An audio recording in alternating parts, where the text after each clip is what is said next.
ये कहानी राजस्थान के एक छोटे से गांव चंद्रावा की है, जो कि राजस्थान के सबसे खतरनाक और रहस्यमयी गांव कुलधरा के पास है।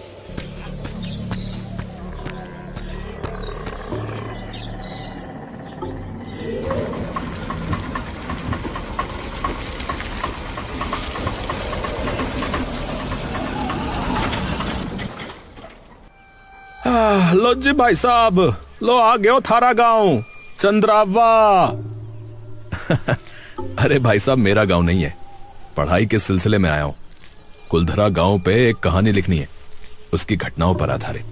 तो सोचा आसपास के गांव वालों से बातचीत कर लूं, इसीलिए आया हूं। हैं? पढ़ाई करन को भाई साहब, यो कैसी जगह ढूंढी आपने? यहां का स्कूल भी बंद होने वाला है और आप यहां पढ़ोगे? क्यों भाई साहब, ऐसा क्या हो गया इस गांव में? अरे हुआ नहीं है भाई साहब, करा है। करा है?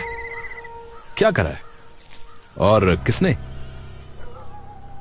अरे इस गांव के राक्षस ने, बसंत सिंह। ये कौन है और इसने क्या किया है? बहुत ही जल्द पता चल जाएगा आपको। बस एक मशवरा देता हूं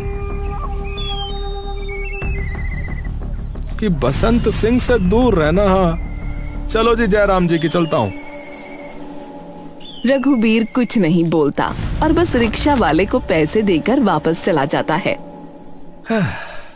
ये गांव इतना बेजान सा क्यों पड़ा है? रघुबीर चारों ओर नजर घुमा के देखता है। अगर उसे कुछ दिखता तो वो थी गरीबी और कोई मजबूरी जिसे वो समझ नहीं पा रहा था। रघुबीर तभी एक चाय की टपरी के सामने से गुजरता है, जहाँ से 15-16 साल का लड़का दौड़ता हुआ अचानक बाहर आता है और रघुबीर की टी शर्ट की बाजू पकड़ लेता है। भाई साहब आइए ना हमारी दुकान पे भाई साहब, बहुत ही अच्छी चाय पिलाऊंगा, आइए ना भाई साहब। अरे अरे बच्चे, अरे नहीं पीनी मुझे चाय भाई। अरे भाई साहब, पर एक बार आके तो देखिए ना। चलो चला ही जाता हूं, क्या पता इसे ही कुछ पता हो। अच्छा भाई अच्छा, ठीक है चलो।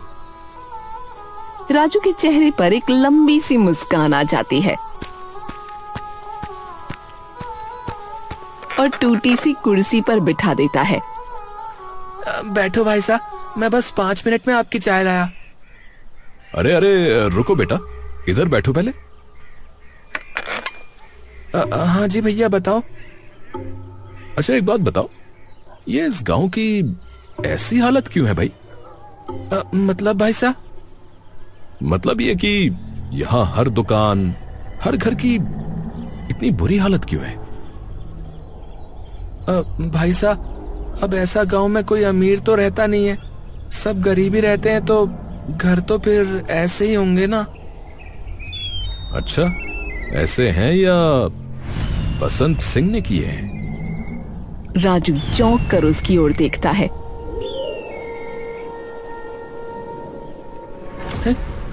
आपको पता है उसके बारे में? नहीं, नाम सुना है बस, पर यह नहीं पता कि वो है कौन और उसने इस गांव की हालत ऐसी कैसे की। तुम्हें पता है क्या?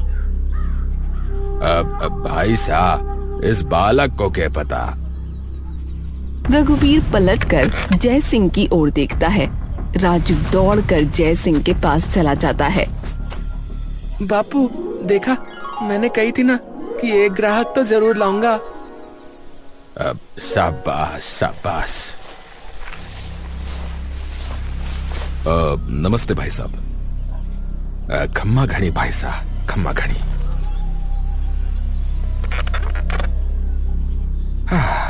हाँ जी भाई साहब, अब बताओ कैसे आना हुआ इस निर्भाग गांव में? मैं असल में अपनी पढ़ाई के सिलसिले में आया हूं। कैसी पढ़ाई? मतलब यहाँ पास में कुलधरा गांव है ना, उस पर एक कहानी लिखनी है मुझे। जय सिंह थोड़ी सी अजीब निगाहों के साथ उसे देखता है। कुलधरा के बारे में? जी, क्या हुआ? बात यह है कि ज्यादातर लोग उस गांव के आसपास आने से भी डरते हैं। हाँ, मैं जानता हूं। मेरी दादी ने मुझे उस गांव की कहानी बता रखी है। तो फिर आप यहां क्यों आए? उस गांव में कोई रहता नहीं है, तो सोचा कि आसपास के गांव वालों से बातचीत करूं। और जब देखा तो सबसे करीब गांव यही था, लेकिन यहां आके देखा तो कहानी कुछ और ही निकली। दादी तो मुझे यह बताती थी कि ये काफी सशक्त गांव है, पर यहां तो बहुत बुरा हाल है। अब चलो पहले तो मुझे यह बताओ कि आपको कुलधरा के बारे में क्या क्या पता है, और फिर मैं इस गांव के बारे में बताता हूं। दादी ने तो मुझे यह बताया था कि जब कुलधरा में पालीवाल ब्राह्मण बसा करते थे, सब सही चल रहा था। लेकिन फिर वहां एक बार सलीम सिंह आया, जो जैसलमेर का प्रधानमंत्री था। बहुत ही ज्यादा अमीर और राजनीतिक रूप से मजबूत। और जब वो आया तो उसे गांव के प्रधान की बेटी पसंद आ गई, और उसने ठान लिया कि वो उसको पाके रहेगा। लेकिन सभी गांव वालों को पता था कि सलीम सिंह कैसा इंसान है, तो गांव के प्रधान ने उसे सबके साथ मिलकर मना कर दिया। लेकिन जैसे ही मना किया तो यह बात उसके दिल पर लग गई, और उसने धमकी दे दी सभी गांव वालों को कि अगर उसकी शादी उस लड़की से ना हुई तो वो सभी गांव वालों को मार देगा। यह सुनकर सभी गांव वालों ने फैसला लिया कि वो गांव छोड़ देंगे, लेकिन अपनी लड़की को उसको कभी नहीं देंगे। एक रात में पूरा गांव खाली हो गया। अगले दिन जब सलीम सिंह आया तो उसे एक इंसान भी नहीं दिखा, न किसी के घर पर कोई भी सामान। और आज तक किसी को पता नहीं चल पाया कि वे लोग कहां गए, और एक रात में पूरा गांव कैसे खाली हो गया। जब वे गांव से जा रहे थे तो उन्होंने उस गांव को श्राप दिया कि कोई भी उनके इस गांव में कभी भी नहीं रह पाएगा।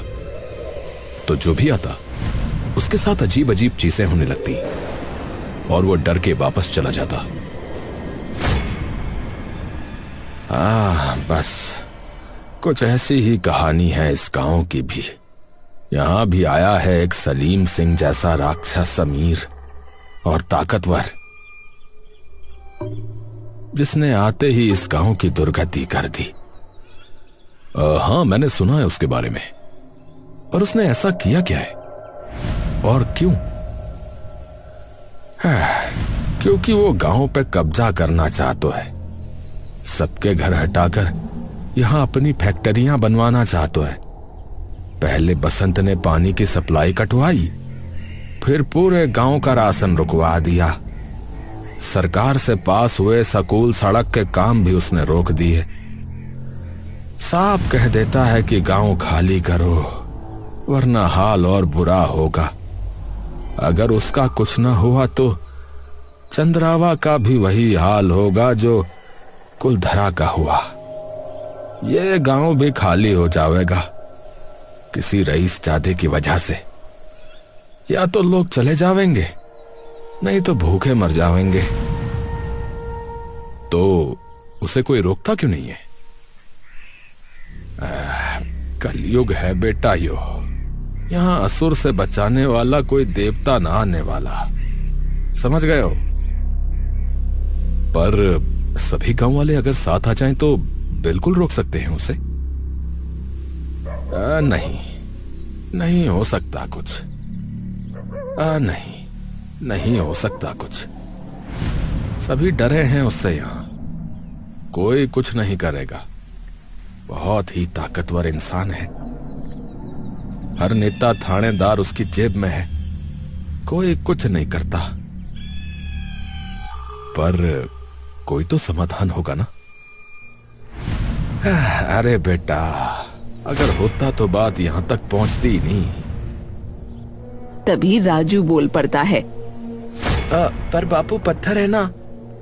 जयसिंह एकदम से ही गुस्से में राजू पर चीख पड़ता है। कितनी बार बोला है कि बार बार उसकी बात मत किया कर। है? जाके चाय बना। राजू डर कर सीधा चाय बनाने चला जाता है। अब क्या हुआ भाई साहब? कौन सा पत्थर? अरे छोड़ो ना भाई साहब, छोटो बालक है, कुछ भी बोलता रहता है। पर फिर भी किस पत्थर की बात हो रही है? अरे भाई साहब कुछ ना, बस गांव में फालतू की अफवाह बना रखी है कि कोई जादुई पत्थर है कुलधरा में जो इस गांव को बचा सकता है। ऐसा क्या है उस पत्थर में? पता नहीं, फालतू की बात है भाई साहब असल में तो। हाँ, तो किसी को नहीं पता उस पत्थर के बारे में? सिर्फ एक ही इंसान को पता है। अरे फिर बोल पड़ा। अरे कोई नहीं भाई साहब, बोलने दो उसे भी। चंदर ताऊ है ना? कौन चंदर? इस गांव का सरपंच चंदर पालीवाल। पालीवाल यहां? अब आप मुझे उनका पता बता सकते हैं? जी, पर थोड़ा ध्यान से ही रहना, सठियाया हुआ है वो थोड़ा सा इसलिए। रघुबीर चंदर का पता ले सीधा उसके घर चला जाता है। रघुबीर बाहर खड़ा उसके घर का गेट खटखटाने लगता है। कौन? सरपंच जी, मैं रघुवीर हूँ। वो कुलधरा गांव के बारे में कुछ पता करने आया था। सरपंच अचानक उसकी ओर पलट कर देखता है। कुलधरा के जादुई पत्थर के बारे में। चंदर उसकी तरफ गुस्से से देखता है। तुझे भी उस बसंत ने भेजा है ना? नहीं नहीं, मैं तो विद्यार्थी हूँ। चंदर एक डंडा उठाकर रघुबीर की तरफ भागने लगता है। अरे झूठ बोल रहा है? रघुबीर डर कर पीछे होने लगता है। अरे अरे सच में, मुझे तो एक चाय वाले के बेटे ने आपके बारे में बताया कि आपको एक ऐसे जादुई पत्थर के बारे में पता है जो इस गांव को बचा सकता है। चंदर रुककर रघुबीर को गंभीरता से देखने लगता है। मर जाऊंगा पर कभी भी उस पत्थर के बारे में नहीं बताऊंगा। हाँ, पर क्यों नहीं बता सकते? अरे नहीं बताना, मैंने नहीं बताऊंगा। देखिए, मैं यहां बस कुलधरा की कहानी जानने के लिए आया हूं, मेरा और कोई मकसद नहीं है। अरे मुझे परवाह नहीं है थारी कहानी वहानी की है? इस गांव में किसी का भरोसा नहीं है, कौन उसके साथ मिला हुआ हो। और अगर उसे इस पत्थर के बारे में पता चला और अगर उसके हाथ ये लग गया तो समझो पूरा गांव खत्म। थारी कहानी के चक्कर में मैं अपने पूर्वजों को दिया वचन नहीं ठुकराने वाला। हाँ, उनका इन सभी चीजों से क्या लेना देना? वो तो अब है भी नहीं। अरे वे सब यही है, सब देख रहे हैं, मुझे मत सिखा। गांव वालों के वजूद का सवाल है और आप सरपंच होने के बावजूद भी अपने पूर्वजों का अभिमान पकड़ के बैठे हैं। रघुबीर और चंदर बात कर ही रहे होते हैं कि तभी किसी के जोर जोर से चिल्लाने की आवाज उन्हें आने लगती है। दोनों बाहर दौड़ते हुए आते हैं। रघुबीर और चंदर जैसे ही जयसिंह को बसंत सिंह की जीभ से बंधा हुआ देखते हैं, दोनों का दिल एक पल के लिए डर से थम सा जाता है। वो दौड़कर बसंत के पास जाते हैं। अब सिंह साहब, क्या हो गया सिंह साहब? अरे ये 2 कौड़ी का चाय वाला मुझसे अकड़ के बात कर रहा था। अरे गरीब आदमी है सिंह साहब, इसका छोरा भी छोटा है, छोड़ दो, भगवान के वास्ते छोड़ दो। अरे मैंने एक तो इसकी दुकान पे चाय पी और मुझसे पैसे मांग रहा था। मैंने मना किया तो मुझसे अकड़ दिखा रहा है कि पैसे तो देने पड़ेंगे। अब इसे मैं बताता हूं। माफ कर दो मालिक, माफ कर दो, आगे से ना होगा, छोड़ दो मालिक। छोड़ दूंगा पर एक शर्त पे, गांव खाली करवा दे। रघुबीर की आंखें जो ये सब देख रही थीं, उसे भरोसा ही नहीं होता और तभी उसकी नजर भीड़ में खड़े जय सिंह के बेटे राजू पर जाती है, जो बस सर झुकाए सहमा हुआ आंसू बहा रहा होता है। राजू। तभी बसंत सिंह अचानक जीप तेजी से चलाकर जय सिंह को घसीटते हुए आगे निकाल ले जाता है। सरपंच वहीं बेबस खड़ा जय सिंह की चीखें सुनता रहता है। राजू को इस तरीके की बेबसी से रोता देख मानो रघुबीर के पूरे बदन में आग सी लग जाती है। सरपंच चुपचाप अपनी चारपाई पर बैठा सामने की खाली दीवार को निहार रहा था। तभी रघुबीर वहां आ जाता है, उसका चेहरा गुस्से से लाल। अभी भी कुछ नहीं बोलोगे आप? सरपंच नीचे सर झुका लेता है। अरे उसे घसीटता हुआ ले गया वो, उसके बेटे के सामने। आपने देखा था उसको, कैसे डर से कांप रहा था वो, कैसे सिसक सिसक कर रो रहा था। उस पर भी जरा सी दया नहीं आ रही क्या आपको? अरे ये राक्षस यूं ही सबके परिवार के सदस्यों को लेके जाता रहेगा। आप पालीवाल ही हो ना? चंदर उसकी तरफ पलट कर देखता है। आप तो भली भांति समझते हो कि बेघर होना क्या होता है। आपके पूर्वजों ने तो बताया ही होगा, तो क्यों नहीं मदद कर रहे आप इन गांव वालों की? बता क्यों नहीं देता कि वो पत्थर कहां है? चंदर अपना सर झुका लेता है और एक गहरी सांस लेता है। जब सभी पालीवाल ब्राह्मणों ने श्राप दिया था कुलधरा को, तब उन्होंने वहां एक मायावी पत्थर रखा था। उस श्राप की ताकत उस पत्थर में है, जो सबको वहां से दूर रखती है। तो अगर वो पत्थर हम ले आए तो शायद हमें उससे छुटकारा मिल सकता है, शायद। पर वो पत्थर है कहां? गांव के सबसे पुराने रक्षक के पास। उसके दिल में चमकता है पाली वालों का वो श्राप। आपको पता है मतलब वो जगह का है? हाँ, तो चलो ना, मैं भी चलता हूं आपके साथ। अरे मैंने कह दिया ना कि मैं नहीं जाऊंगा। मुझे किसी पे भरोसा नहीं है। क्या पता तुम भी उसके साथ ही मिले हुए हो। अरे मैं अभी अभी आया हूं इस गांव में। मैं ना किसी को जानता ना किसी को पहचानता। मैं क्यों मिला हुआ हूंगा? अरे मैंने कह दिया ना नहीं तो मतलब नहीं। ठीक है, मैं अकेला ही जाऊंगा फिर उसको ढूंढने, क्योंकि मेरी दादी ने मुझे सिखाया है कि ताकत भी तभी मिलती है जब इंसान हिम्मत करता है। तो बैठे रहो कायरों की तरह। और आपको क्या लग रहा है, ये करके गांव वालों को बचा लोगे? कभी भी नहीं। अरे आज नहीं तो कल वो बसंत सिंह सबके बच्चों को बाहर निकालकर फेंकेगा इस गांव से, देखना। आप ही ने कहा था ना कि पूर्वज सब देखते हैं। तो जरा सोचो कि आपके पूर्वज जिन्होंने एक लड़की की इज्जत बचाने के लिए अपना गांव छोड़ दिया था, वो भी बिना कुछ सोचे, वो क्या सोच रहे होंगे आपके बारे में, जो पूरा गांव खतरे में होते हुए भी कुछ नहीं कर रहा है। एक काम करो, आप बैठे रहो यहीं पे, मैं अपने आप चला जाऊंगा। चंदर अपना सर झुकाए वहीं बैठा रहता है और रघुबीर वहां से सीधा कुलधरा के लिए निकल जाता है। रघुबीर जैसे कुलधरा पहुंचता है तो वहां का सन्नाटा कुछ देर के लिए उसके रोंगटे खड़े कर देता है।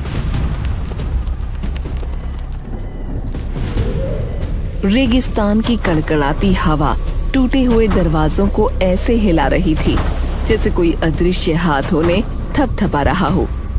सूनी गलियां, वीरान हवेलियां उसके दिल की धड़कनें अब और बढ़ा रही थीं। दादी सही कहती थी, इस जगह पर ऐसा लगता है जैसे ये जगह सच में जिंदा हो। तभी पीछे कहीं एक कंकर लुढ़क जाता है। वो झटके से मुड़ता है लेकिन कुछ नहीं दिखता। उसकी पकड़ उसकी टॉर्च पर और मजबूत हो जाती है और वो धीरे धीरे आगे बढ़ने लगता है। टूटी फूटी हवेलियों के बीच से गुजरते हुए उसे लग रहा था मानो दीवारें उसे घूर रही हों।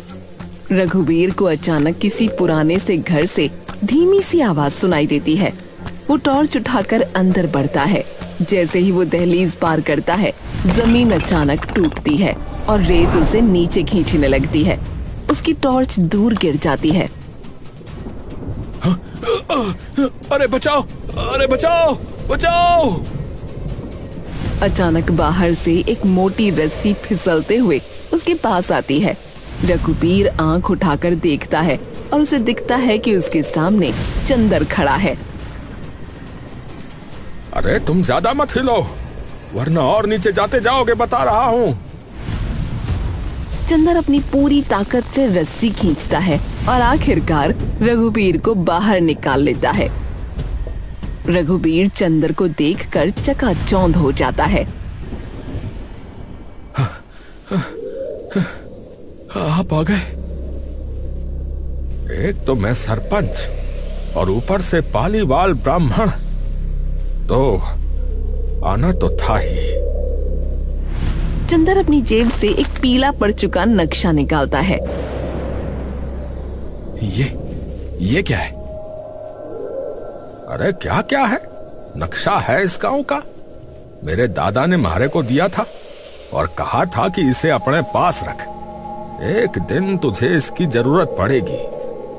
पता नहीं मैं ही कैसे भूल गया। जब तेरी बात सुनी तब याद आए वो शब्द। अब चल, हमारा गांव बचाड़े, चल।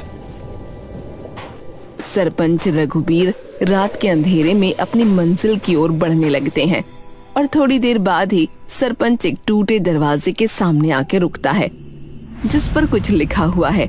सरपंच जाकर उन अक्षरों पर लगी धूल हटाता है। वहाँ लिखा होता है मुखिया। मुखिया?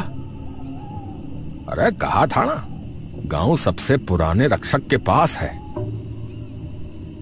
मुखिया की हवेली में अगर पत्थर है तो कहां?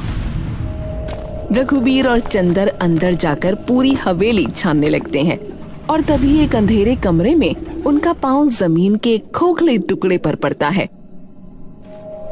ये फर्श अंदर से खोखला है। अरे मारे पास आना कोई एक बार। रघुवीर वो लकड़ी हटाता है। अंदर एक छोटी लोहे की संदूक जैसी जंग खाई हुई चीज छुपी हुई होती है। चंदर कांपते हाथों से उसे खोलता है। अंदर कोई पत्थर नहीं, बल्कि एक पुराना पत्र कपड़े में लिपटा हुआ है। चंदर उसे खोलकर पढ़ने लगता है। मैं हुक्मी राम पालीवाल, इस गांव का मुखिया। जो भी इसे पढ़ रहा है, मतलब वो पत्थर के लिए आया है। हाँ, वो पत्थर हमारे पास है, मेरी आत्मा से बंधा है। गांव को बचाने के लिए मैं इसे लेकर स्वयं को जिंदा दफना रहा हूं हमारे घर के पीछे, ताकि कोई इसे पा ना सके। याद रहे, केवल एक पालीवाल ही उस पत्थर को छू सकता है, और कोई भी उस पर हाथ रखेगा तो उसकी आत्मा जीवन भर श्रापित रहेगी। हुक्मी राम पालीवाल। ये पढ़ते ही दोनों घर के पीछे वाली बंजर जगह पर चले जाते हैं और दोनों को आसपास जो भी औजार मिलता है उससे वो खुदाई शुरू कर देते हैं। कुछ ही देर में एक पत्थर की सिल्ली उन्हें दिखाई देती है। रघुवीर जैसे ही उसे उठाता है, नीचे हुक्मी राम पालीवाल का कंकाल होता है। उनके सीने के पास एक काला भारी ऊर्जा से भरा पत्थर रखा उन्हें दिखता है। रघुवीर चंदर की ओर देखने लगता है। चंदर कांपते हाथों से वो पत्थर उठाता है। उसे कुछ नहीं होता। सरपंच पत्थर का एक छोटा हिस्सा तोड़कर बाकी वापस मुखिया के मृत शरीर के पास रख देता है और उनके सामने हाथ जोड़ लेता है। हिम्मत देना और हमेशा यूं ही हम पर दया दृष्टि बनाए रखना हमारे पूर्वजों। दोनों उन्हें फिर से दफना देते हैं ताकि वो ग्राम रक्षक के रूप में अपना काम करता रहे। और आखिरकार चंदर और रघुबीर उस पत्थर को लेकर सीधा मुखिया की हवेली के सामने पहुंच जाते हैं। बसंत, बाहर आ। बसंत सिंह, देख तेरा अंत लेकर आए हैं हम। बसंत आंखें मसलता अपने छज्जे पर आता है। अरे ओ सरपंच, क्या हो गया बे? क्यों रात को दिमाग खराब कर रहा रे? तुझे चेतावनी देने आया हूँ और बस एक ही बार दूंगा कि निकल जा यहाँ से। अच्छा, नहीं तो क्या करेगा बे बुड्ढे? अरे नहीं, नहीं जाएगा, नहीं जाएगा। नहीं। बता बता क्या करेगा, बता। सरपंच पत्थर को कांपते हाथों में लेकर धीरे से मंत्र जैसे शब्द फुसफुसाता है। जिसने भी इस गांव को गलत नजर से देखा या इसे हड़पना चाहा, उसे मिट्टी में इतनी गहराई तक दफना दो कि कोई उसे कभी ढूंढ भी ना पाए। धरती बिजली की तरह कांपने लगती है और हवेली में दरारें पड़ने लगती हैं। उसका आलीशान बंगला ऐसे नीचे धंसता जाता है जैसे रण का एक लौता फूल माटी की आंधी में जमीन के अंदर धंसता जा रहा हो। पूरी हवेली देखते ही देखते धड़ाम से नीचे धंस जाती है। बसंत चीखता है और पल भर में ही उसकी हवेली उसके गुरूर और उसके साथ रेत में समा जाती है। और तभी सूरज अपनी जगमगाती किरणों के साथ देखते ही देखते गांव वालों की आंखों में चमक उठता है। रघुबीर अपना बस्ता तान कर घर से निकल ही रहा होता है कि तभी चंदर वहां आ जाता है। हो गई तैयारी वापस जाने की? जी। और जो कहानी लिखने आया था कुलधरा पे, वो लिख तो ली, पर यह कहानी अब सिर्फ कुलधरा की नहीं है। ये कहानी अब चंद्रावा की भी बन चुकी है।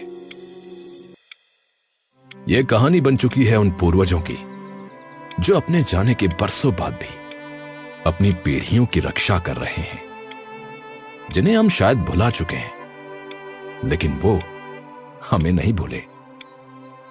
यहां पत्थर बन के आए तो कहीं किसी बच्चे के रूप में, कहीं किसी पेड़ के रूप में, तो कहीं किसी पक्षी के रूप में, पर वो हमारे साथ हैं जरूर। मुझे लगता था कि ये सभी बातें फिजूल की हैं, कि हमारे पूर्वज हमें देख रहे हैं या हमारी रक्षा करते हैं, लेकिन यहां आके पता चला कि कुछ कहावतें सच भी हो सकती हैं। चलो, कम से कम हमने तुम्हें कुछ तो दिया, अब भले ही कहानी ही सही। अब चलो आ जाओ भाई, गांव वाले बाहर थारा इंतजार कर रहे हैं, चलो। चंदर बाहर निकलते ही देखता है कि सभी गांव वाले वहां इकट्ठा हुए हैं। तुम्हारा धन्यवाद हम कैसे करें, यह हम खुद नहीं जानते बेटा। काश उस वक्त कोई तुम जैसा कुलधरा में भी होता। अरे तुम तो राम बन के आए हो, जिसने हमें इस गांव के रावण से मुक्त करवा दिया। तुम्हारा बहुत बहुत धन्यवाद बेटा। पर थारे ने किया क्यों हम सब के लिए ये सब?